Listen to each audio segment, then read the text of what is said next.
Convido você, meu querido, minha querida, a abrir a sua Bíblia. Evangelho de João, capítulo 7, somente o versículo 24. João 7, versículo 24.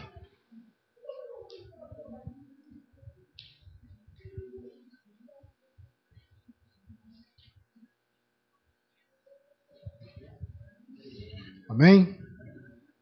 Mesmo assentados, mas em reverência como estamos, vamos fazer a leitura da palavra de Deus.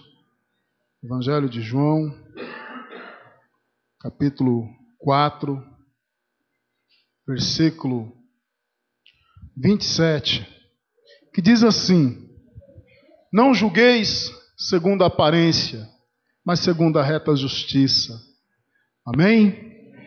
Não julgueis segundo a aparência, mas segundo a reta justiça. Eu quero uma palavra breve nessa noite, noite de Santa Ceia, onde o ritual da Santa Ceia fala por si mesmo. O bispo tem nos instruído que a Santa Ceia também é um anúncio. Paulo já fala sobre isso, e todas as vezes que nós participamos do pão e do vinho, nós anunciamos a morte de Jesus até que ele venha. O bispo tem nos deixado bem à vontade, até mesmo para não trazermos uma palavra pregada no culto de Santa Ceia. Mas nessa noite eu achei por bem trazer uma palavra com base nesse versículo e ser bem breve. João 7, 24. Não julgueis segundo a aparência, mas segundo a reta justiça. Amados, a palavra de Deus, em diversos textos, nos proíbe julgar. Mas em outros textos, e este que eu li é um deles, diz que nós devemos julgar. Porém, não devemos julgar de qualquer maneira. Muitas vezes, vidas são destruídas por causa de julgamento, casamentos são desfeitos por causa de julgamento, amizades são desfeitas por causa de julgamentos, casais se separam, pastores abandonam o ministério, são excluídos de ministério por causa de julgamentos. A Bíblia nos alerta em relação ao julgamento, porque nós nem sempre sabemos julgar como retamente deve ser. Porque o nosso julgar quase sempre, ele é fundamentado na aparência, aquilo que a gente vê, ou aquilo que a gente pensa que viu. E via de regra, nem sempre aquilo que a gente vê é aquilo que realmente é, ou aquilo que a gente pensa que é. Vamos citar um exemplo. Suponhamos que os amados vejam uma foto, eu até iria, é que não houve tempo, mas eu iria trabalhar uma para colocar ali no Data Show, mas a foto é o seguinte: um homem com um filho laçado pela cintura, e ele vem com uma grande corda arrastando o filho e rindo. Eu iria trazer a foto como uma provocação e pedir para cada irmão que tentasse definir o que via na foto. Digamos que você visse somente esta foto. A primeira coisa que às vezes passa na cabeça é: olha que cara maligno. Laçou o filho e está arrastando. Talvez uma irmã mais exaltada já dizia: olha a cara de cinismo dele, ainda ri. Está sentindo prazer em arrastar o filho. Julgando segundo a aparência. Mas aí depois estava lá a manchete no jornal: filho cai em poço, e pai faz uma corda comprida, laça o filho e arrasta ele do poço. E exatamente no momento que o pai vai arrastando o filho e sorrindo, alguém bateu a foto. Mas quem não sabia da história, só pela foto já julgou, já condenou, já pediu até pena de morte. Essa semana eu conversava com alguns irmãos, até postei lá no meu site uma notícia que eu vi no Face do Júnior, que na Polônia, na Polônia foi aprovado a castração química para pedófilos. E eu, para provocar, eu tenho um site que gosta de polêmica, coloquei lá uma enquete: quem é favorável que isso seja adotado no Brasil também? Lá na rede, no Brasil Metodista, alguns foram tímidos, mas lá no Facebook, alguns irmãos logo se manifestaram. E alguns diziam, tem que fazer mesmo. Tem que castrar. Mas e se essa lei falha? E se uma pessoa inocente, acusada de pedofilia, vai presa e essa sentença é aplicada nela? Depois de alguns momentos lá no Brasil Metodista, algumas pessoas estavam sem reagir. Eu fui lá e provoquei. Eu falei, tem 50 acessos e até agora ninguém teve coragem de comentar isso aqui. Estão com medo de quê? Aí começaram os comentários. E um irmão lá colocou assim, isso é lei de Tailão. Olho por olho, dente por dente. Essa lei não pode ser aprovada. E eu fui lá e dei a réplica. Eu falei, mas e se o camarada é um pedófilo contumaz, já foi condenado? Muitos dizem que pedofilia é uma doença. E que se o camarada cometer um ato aqui, você pode prender ele, soltar amanhã, ele vai para outro lugar, vai continuar fazendo e fazendo e fazendo. A injeção não seria uma forma de manter esse indivíduo sob controle, uma vez que a injeção praticamente acaba com a libido dele, ele não vai ter atração sexual por criança nenhuma. E a discussão foi longe. Mas eu encontrei uma notícia na internet que me doeu o coração, está lá no meu site, para quem quiser ver, dá uma coisa ruim quando olha o rosto daquele moço. Um rapaz, parece-me que em Minas Gerais, foi acusado de ter praticado um estupro, ter violentado uma jovem. Foi preso.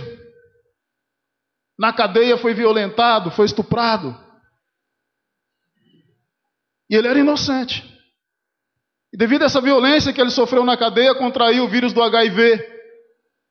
Imagine a situação. Preso inocente, acusado de estupro, chega lá, além de ter apanhado, foi estuprado também. Ainda contraiu o vírus da AIDS. Depois de quase 3 anos na cadeia, se descobre que ele é inocente e põe ele na rua. Ele falou que já estava acostumado com aquela vida lá, já tinha desistido até mesmo de ser posto em liberdade, quando de repente foi colocado em liberdade. Mas que liberdade é essa? Uma pessoa violentada, com uma doença que é mortal. As pessoas têm falado hoje, não, depois do coquetel, a AIDS já não mata. Mentira. No Brasil, aproximadamente de 90 a 180 pessoas morrem todo ano do vírus da AIDS. O coquetel não afastou o fantasma. E esse moço está fadado a morrer. Imagine você ser acusado de alguma coisa. Eu fiz mais umas pesquisas lá para tentar entender como é que aquele rapaz foi acusado de estupro. E falaram que ele parecia quem, no dia da denúncia, tinha certeza que ele era o culpado. Lá na frente dizia que ele parecia o estuprador. Que ele era meio suspeito, mas só parecia porque ele não era. Mas foi preso como se fosse e sofreu na mão do Estado ímpio, criminoso, um Estado que quando alguém sai preso, aquela pessoa está sob a proteção do Estado e o Estado é responsável pela integridade física daquela pessoa, não importa o crime que ela cometeu. Mas o nosso Estado de direito, o nosso Estado democrático, faz vistas grossas e permite que criminosos na cadeia apliquem a lei deles. Criminoso não tem que aplicar lei nenhuma. Eles não foram constituídos para isso. Mas o Estado de direito, o Estado democrático, faz vistas grossas e quando alguém é acusado de um crime desse, cai lá dentro. Pouca coisa se faz para impedir que ele se torne mulherzinha, com perdão da expressão. Não é verdade, Silvana? Silvana trabalha lá. E esse moço caiu lá inocente. Foi violentado, foi espancado, foi destruído na dignidade humana dele, na masculinidade dele. Por fim, quando foi posto em liberdade, descobria que estava com AIDS. Resta agora processar o Estado e receber uma indenização. Mas de que vale? O que adianta? Dinheiro nenhum paga isso. Isso muitas vezes acontece porque julgamos pela aparência. E aquilo que nós muitas vezes vemos, ou pensamos que vemos, nem sempre é a realidade. E nós somos muitas vezes rápidos demais em formar conceitos ou preconceitos em cima daquilo que nós vemos. E saímos comentando às vezes. Isso existe também, infelizmente, em meio a crentes. Sai se comentando. E os comentários vão aumentando, aumentando, aumentando. Tem uma situação que aconteceu na cidade aqui de uma menina que ficou grávida do namorado dela. Foi consensual. Menina de 12 anos, ficou grávida do menino de 12 ou 14 anos. Eu conheço a história porque eu ouvi de uma pessoa bem próxima. E hoje alguém já veio me falar assim, você ficou sabendo que a fulana foi estuprada e está grávida do estupro e a mãe já está ajeitando um aborto para levar para Campo Grande para fazer? Eu falei, misericórdia. Está vendo como as coisas vão aumentando? E olha, quem me falou, quem veio com essa prosa, se diz crente. Uma língua comprida. Dias atrás eu estava assistindo um programa, né? Eu acho que vocês também assistem aquele Casos de Família. Quem já assistiu Casos de Família, levanta a mão. Eu encontrei um dia a Cida Santos ali na Gazin, a vereadora dela falou assim, a gente conversando, ela falou, pastor, o senhor assiste aquele programa que passa a tarde, que volta e meia saem umas brigas lá? Eu falei, eu assisto. Ela falou assim, eu esqueci o nome. Eu falei, é Barracos de Família, depois que eu vi que era Casos de Família. Mas é porque saem uns barracos ali. E eu assisti um programa desses, era sobre fofoca. E a mulher, uma filha, estava falando da mãe dela. Diz que a mãe dela era fofoqueira.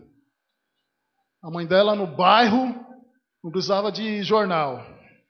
Quisesse saber da novidade, era só ir até a mãe dela. E a mãe dela, quando entrou lá no programa, a filha pegou algumas cobras e pôs assim no pescoço da mãe dela. E falou assim que a mãe dela, quando morresse, iria precisar de 2 caixões e um balde. Um caixão para ela, um caixão de mais ou menos 80 centímetros para a língua, e um balde para coletar o veneno que ia ficar pingando da língua ali. Ó. Uma língua perigosa. E tem crente assim. Muitas vezes sai coisas que são julgamentos errados em conversa entre marido e mulher. Você ficou sabendo? Aí de irmão para irmã. E vai passando. E vai passando. E lá na frente não era nada daquilo. Não julgueis. Ou melhor, se julgar, não julgue segundo a aparência, mas segundo a reta justiça. E julgar segundo a reta justiça, só podemos fazê-lo se estivermos em plena comunhão com Deus, se antes de emitirmos qualquer palavra favorável ou contra, perguntarmos para a pessoa que nos traz a notícia, a má nova, perguntarmos para ela, escuta, você tem convicção que isso que você está me dizendo é verdade? Se eu chamar essa pessoa que você está dizendo que está envolvido nisso aí, você afirma isso na presença dela? Você está disposto a sofrer qualquer consequência resultante disso que você está me dizendo? Se a pessoa falar assim, não, eu aguento tudo o que vier, mas eu afirmo isso que eu estou dizendo porque tenho certeza. Aí nós podemos pensar em ouvir ainda. Pensar. Porque mesmo que seja verdade, muitas vezes não é da nossa conta. Amém? Muitos pecados são cometidos na igreja, entre marido e mulher, irmãos e irmãs, comentando coisas que, apesar de ser verdade, não é da nossa conta. Em nada nos acrescenta. Não edifica. São chocarrices, como Paulo fala. São conversas que não servem para edificação nem nossa, nem dos ouvintes. E aí pecamos. E muitas vezes condenamos pessoas sem estar a par da situação. O julgar pela aparência leva ao pecado. Esse homem da foto que eu iria trazer é um belo exemplo disso. Alguém que já tinha andado o filho como perdido, de repente teve a ideia de pegar uma corda grande, laçar ele lá no fundo do poço e arrastou. Prendeu a corda no cavalo, subiu ali a sela, e com um sorriso estampado na face, porque resgatar o filho, vai arrastando o filho, e naquele momento alguém tirou uma foto. E deixa a foto para todos verem, quem não conhece o contexto da foto já julga, já condena, já pede morte. Temos que tomar cuidado com isso. Muita gente pediu a pena de morte desse moço que foi acusado de estupro. ele é inocente. Como viver com isso? Eu quero, como eu prometi, ser breve. E pastor, quando promete ser breve, é porque o sermão é 40 minutos, que quando ele não promete é 1 hora. Brincadeira à parte. Eu quero contar para vocês uma história que ilustra bem essa questão do não julgar pela aparência. Talvez alguns aqui até conheçam essa história. Quem se lembra dos sermões que preguei aqui ao longo desses quase 9 anos, eu contei essa história no 2º ano que aqui cheguei, num domingo. Quem se lembra? É exigir demais, né? Não, vou dizer o nome, os 3 conselhos. Prestem atenção, amados, nessa história. Um casal de jovens recém-casados era muito pobre e vivia de favores num sítio do interior. Um dia o marido fez a seguinte proposta para a esposa: querida, eu vou sair de casa, vou viajar para bem longe, arrumar um emprego e trabalhar até ter condições para voltar e dar-te uma vida mais digna e confortável. Não sei quanto tempo vou ficar longe, só peço uma coisa, que você me espere. Enquanto eu estiver fora, seja fiel a mim, pois eu serei fiel a você. Assim sendo, tendo o consentimento da esposa, o jovem marido partiu. Andou muitos dias a pé, até que encontrou um fazendeiro que estava precisando de alguém para ajudá-lo em sua fazenda. O jovem chegou e ofereceu-se para trabalhar, no que foi aceito. Pediu para fazer um pacto com o patrão, o que também foi aceito. O pacto foi o seguinte: me deixe trabalhar pelo tempo que eu quiser, e quando eu achar que devo ir, o Senhor me dispensa das minhas obrigações. Eu não quero receber o meu salário. Peço que o Senhor o coloque na poupança até o dia em que eu for partir. No dia em que eu sair, o Senhor me dá o dinheiro e eu sigo o meu caminho. Tudo combinado. Aquele jovem trabalhou durante 20 anos, sem férias e sem descanso. Depois de 20 anos, chegou para o patrão e disse: patrão, eu quero o meu dinheiro, pois estou voltando para minha casa, para minha esposa. O patrão então lhe respondeu: tudo bem, afinal, fizemos um pacto e vou cumpri-lo. Só que antes quero lhe fazer uma proposta. Você aceita? Eu lhe dou o seu dinheiro e você vai embora. Ou lhe dou 3 conselhos e não lhe dou o dinheiro e você vai embora. Se eu lhe der o dinheiro, eu não lhe dou os conselhos. Se eu lhe der os conselhos, eu não lhe dou o dinheiro. Vá para o seu quarto, pense e depois me dê a resposta. Ele pensou durante 2 dias, procurou o patrão e disse-lhe: quero os 3 conselhos. O patrão novamente frisou: se eu lhe der os conselhos, não lhe dou o dinheiro. E o empregado respondeu: quero os conselhos. O patrão então lhe falou: primeiro, nunca tome atalhos em sua vida. Diga comigo assim: nunca tome atalhos em sua vida. Caminhos mais curtos e desconhecidos pode custar a sua vida, pode levá-lo à morte. Segundo, nunca seja curioso para aquilo que é mal. Diga comigo: nunca seja curioso para aquilo que é mal, pois a curiosidade para o mal pode ser mortal. Terceiro, nunca tome decisões em momentos de ódio ou de dor. Nunca tome decisões em momentos de ódio ou de dor, pois você pode se arrepender e ser tarde demais. Após dar os conselhos, o patrão disse ao rapaz, que já não era tão jovem assim: aqui você tem 3 pães, 2 para você comer durante a viagem, e o terceiro é para comer com sua esposa quando chegar à sua casa. O homem então seguiu seu caminho de volta, depois de 20 anos longe de casa e da esposa a quem ele tanto amava. Após o primeiro dia de viagem, encontrou um andarilho que o cumprimentou e lhe perguntou: para onde você vai? Ele respondeu: vou para um lugar muito distante, que fica a mais de 20 dias de caminhada por essa estrada fora. O andarilho disse-lhe então: rapaz, este caminho é muito longo, eu conheço um atalho que é 10, e você chegará em sua casa ao seu destino em pouquíssimos dias. O rapaz contente começou a seguir pelo aquele atalho. quando lembrou-se do primeiro conselho, então voltou e seguiu o caminho normal. Dias depois, soube que o atalho levava a uma emboscada e que aquele moço que ali estava era um dos bandidos que levavam pessoas a seguir após ele e no caminho assaltava e matava os caminhantes. Depois de alguns dias de viagem, cansada ao extremo, achou uma pensão à beira da estrada onde pôde hospedar-se. Pagou a diária e, após tomar um banho, deitou-se para dormir. De madrugada, acordou assustado com um grito estarrecedor. Levantou-se de um salto só e dirigiu-se à porta para ir até o local do grito. Quando estava abrindo a porta, lembrou-se do segundo conselho. Voltou, deitou-se e dormiu em paz. Ao amanhecer, após tomar café, o dono da hospedagem lhe perguntou se ele não havia ouvido um grito, e ele disse que tinha ouvido. O hospedeiro: "E você não ficou curioso?"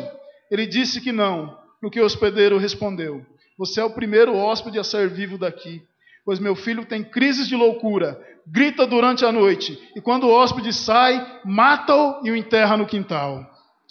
O rapaz prosseguiu na sua longa jornada, ansioso por chegar à sua casa. Depois de muitos dias e noites de caminhada, já ao entardecer, viu entre as árvores a fumaça de sua casinha. Andou e logo viu entre os arbustos a silhueta de sua esposa. Estava anoitecendo, mas ele pôde ver que ela não estava só. Andou mais um pouco e viu que ela tinha no seu colo um homem a quem estava acariciando os cabelos.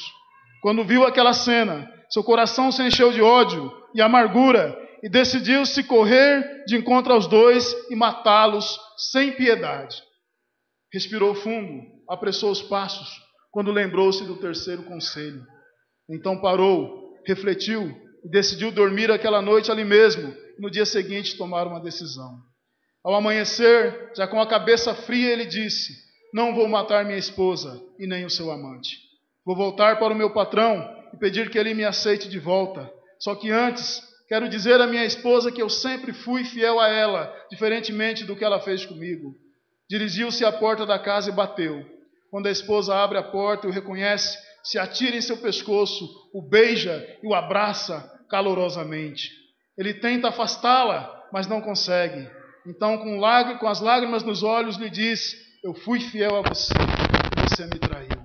Ela, espantada, lhe responde: "Como? Eu nunca lhe traí. Esperei durante esses 20 anos."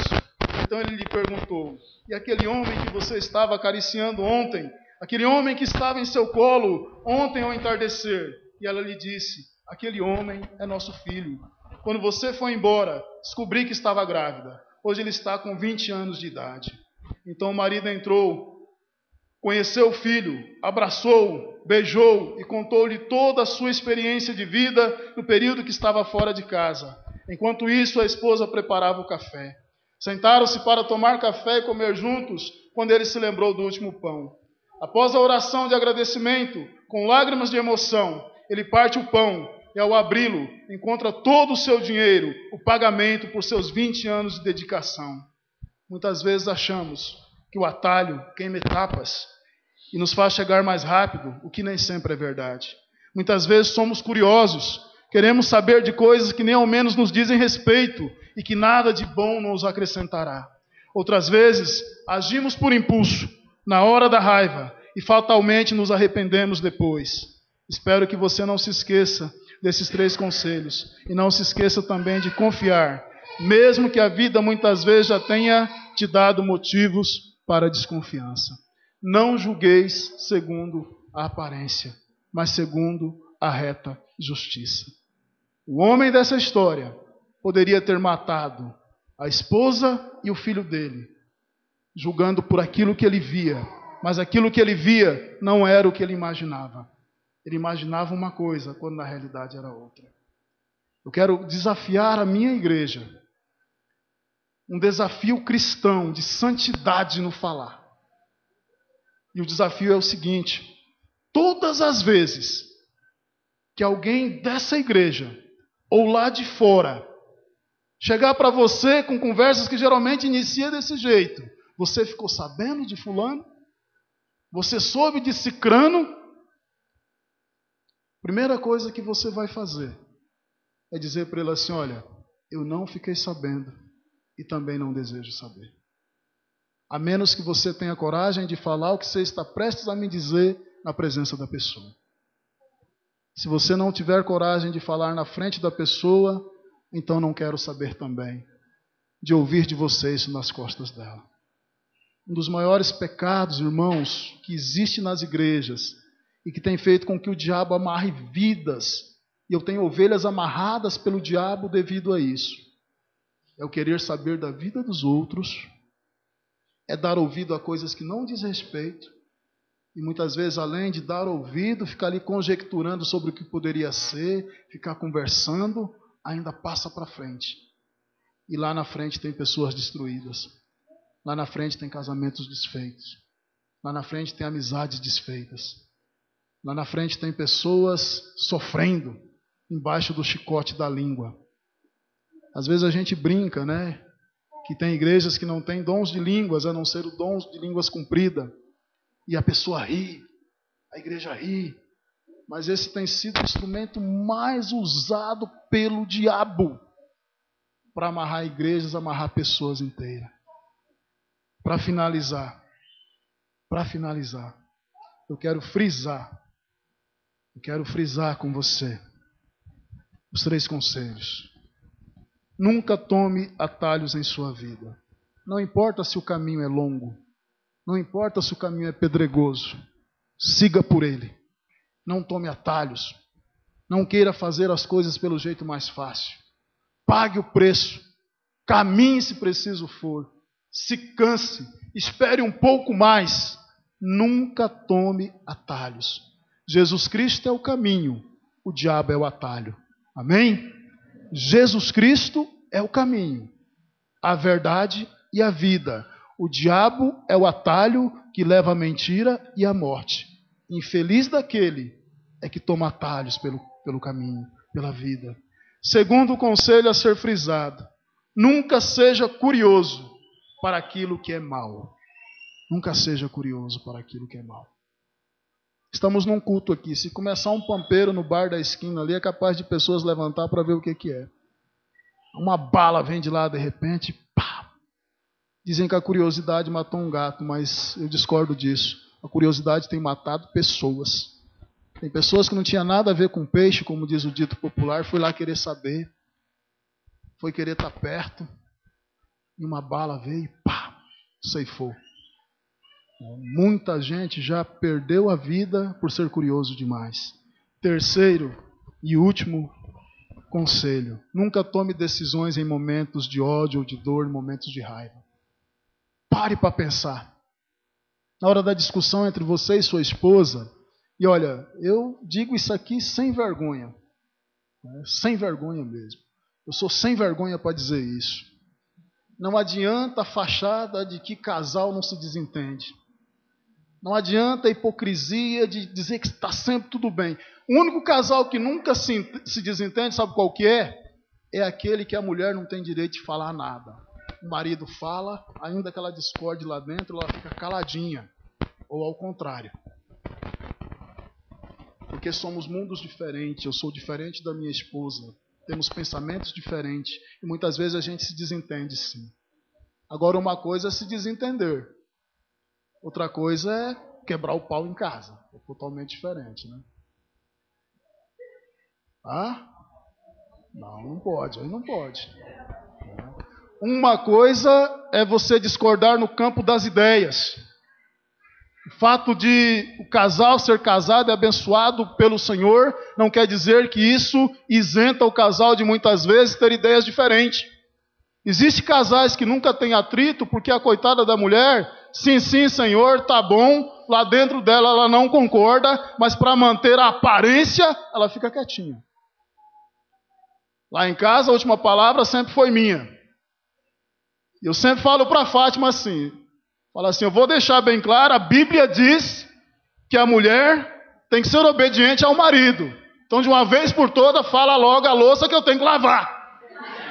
Pronto. E vou lavar quietinho. Quem dera se eu fosse, né? Se quiser criar problema comigo, manda eu lavar a louça. Eu cozinho, faço qualquer coisa, mas lavar a louça eu deixo para o Mateus, enrolo o máximo que eu posso. A gente tem atritos, pensamentos diferentes. Mas nessas horas de pensamentos diferentes, em que se está com a cabeça quente, a melhor coisa a se fazer é seguir esse terceiro conselho. Nunca tome decisões em momentos de ódio ou de dor. Um amigo meu, ele separava da esposa dele toda vez que os dois tinham desentendimento. Porque na hora do desentendimento ele decidia ir embora. E quando ele ia embora, depois ele descobria que não era motivo para ir embora. Aí ficava mais feio, ele voltava para trás. Porque tomava a decisão de cabeça quente. Viu que o outro está de cabeça quente? Para. Deixa até falando sozinho. Vai tomar um café, vai pescar. Vai para a casa do amigo. Vai na casa do pastor. De repente você chega lá na casa do pastor, o pastor está lá na frente. Daí você vai descobrir que de repente o pastor está lá na frente também, porque estava com problema lá dentro. Aí nós vamos nos irmanar ali, um consolar o outro, né?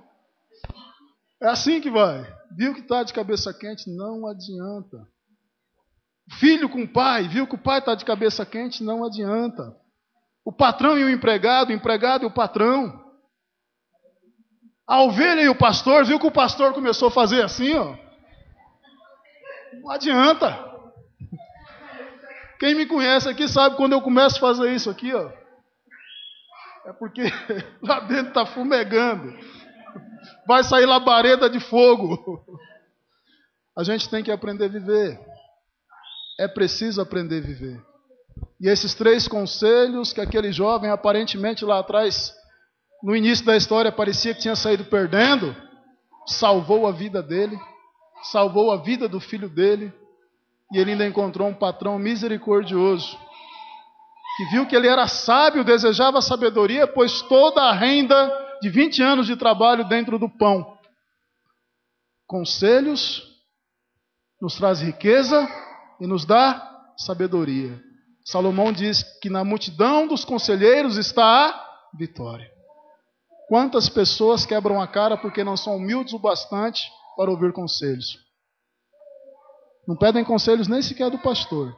Alguns a gente fica sabendo que já comprou, já fez, e lá na frente só vê as dores. São capazes nem de chegar e falar, pastor, vou fazer isso, queria que o senhor orasse. Simplesmente faz, depois lá na frente colhem a amargura. Eu quero concluir esta mensagem com isso.